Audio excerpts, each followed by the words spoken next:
The absolute #1 question I'm asked when it comes to reloading the Ryobi string trimmer is, how do you get the head off? Well, first off, you don't need to take the head off when you're reloading the string trimmer. You just simply line up the arrows and feed it through the line. Then you line up the lines with the string eyelets.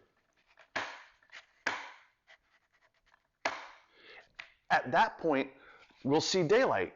There's a channel that goes all the way through the center of the string head.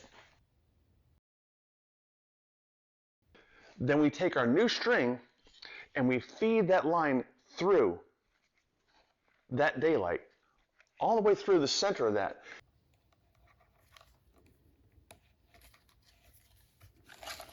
Then we even up our string. Next, we're going to take our crank that Ryobi supplied, and we're going to crank the direction the arrows show. I like to keep a grip on the string that's hanging down because it's going to get fouled. Hold the head.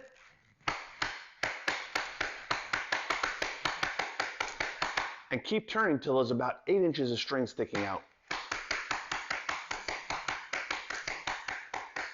But let's say that the string is fouled.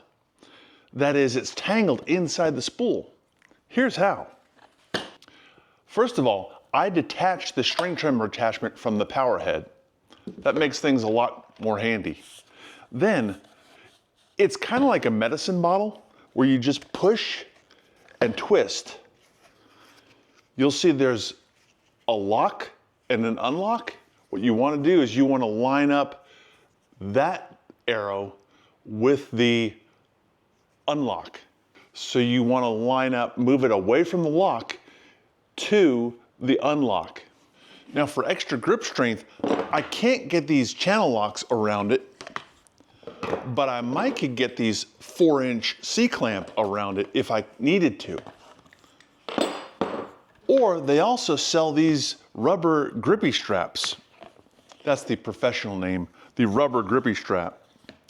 But again, what you want to do is you want to push and twist so it unlocks to that position.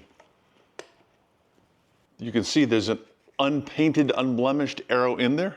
Then when we get it together, we'll just line it up with those arrows and push again and twist.